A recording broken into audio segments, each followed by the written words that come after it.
বন্ধুরা, আমি রুমকি নন্দী, আমার ইউটিউব চ্যানেলে তোমাদের আবার স্বাগত। কালকে কোশ্চেন আনসার কিছুটা পড়িয়েছি, আজকে আবার ভিটামিন সিটা বলি, কালকে আবার কোশ্চেন আনসার পড়াবো। এইভাবে পড়াই, ঠিক আছে? একদিন চ্যাপ্টার, একদিন কোশ্চেন আনসার। চলো তাহলে স্টার্ট করি। ভিটামিন সিটা আমি স্টার্টও পড়িয়ে দিয়েছিলাম, তো ভিটামিন সিটা বাকি আছে। তো চলো স্টার্ট করি। ভিটামিন সি,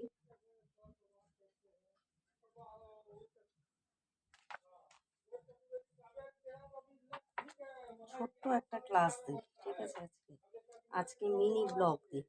বলেছিলাম আমি যে একদিন মিনি ব্লগ আর একদিন তোমার ভিটামিন সি এর রাসায়নিক নাম বলেছিলাম, শারীরবৃত্তীয় কাজ বলি। ভিটামিন সি এর উৎস বলেছিলাম, ভিটামিন সি এর খাদ্য উৎস ও চারিত্রিক বৈশিষ্ট্য বলেছিলাম। খাদ্য উৎসটা বলি। খাদ্য ভিটামিন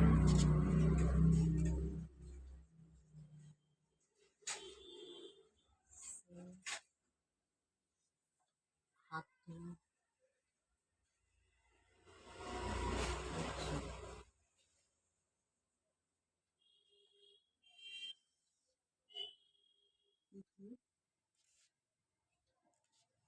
আমলকি। আমলকি জানো নিশ্চয়ই বন্ধুরা, আমলকি এখন শীতকালে পাওয়া যাচ্ছে। আমলকি, এতে ভিটামিন সি থাকে 600 মিলিগ্রাম। আমলকি গেল।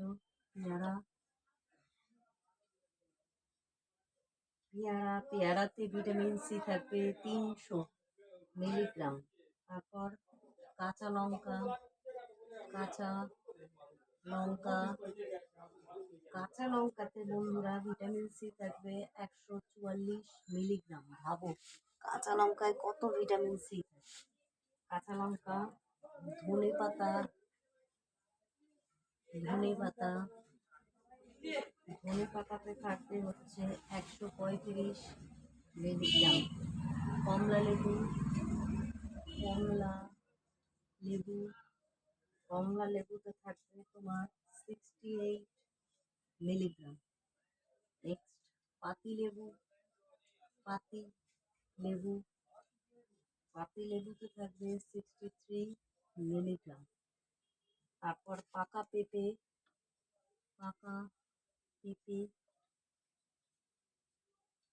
পাকা পেঁপেতে ভিটামিন সি থাকবে 61। পাকা পেঁপেতে ভিটামিন এও যেমন থাকে, ভিটামিন সিও থাকে। পাকা পেঁপে 61, ঠিক আছে? আনারস, আনারস আনারসে থাকবে 47.8। মুসম্বি, মুসম্বিতে থাকবে 29.1। টমেটো, টমেটো টমেটোতে থাকবে 20 মিলিগ্রাম। এগুলো সবই এমজি। মাছ, স্যালমন জাতীয় মাছ, স্যালমন জাতীয় মাছ, এতে থাকবে হচ্ছে 3.7 মিলিগ্রাম, ঠিক আছে?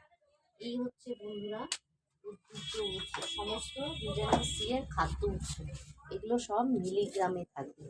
আমলকি, পেয়ারা, কাঁচা লঙ্কা, ধনে পাতা, কমলা লেবু, পাতি লেবু, পাকা পেঁপে, আনারস, মুসাম্বি মানে শরবতি লেবু, টমেটো আর মাছ, ঠিক আছে? তো এরকম ছোট ছোট ছোট আজকে মিনি ব্লগই দিলাম। তো এই ছিল আজকের ক্লাসটি যদি ভালো লেগে থাকে অবশ্যই সাবস্ক্রাইব করো। সাবস্ক্রাইবের পাশে বেল আইকনটা প্রেস করে দিও, যাতে এই ধরনের যে সমস্ত ভিডিও বানাবো তোমাদের কাছে পৌঁছে যায়।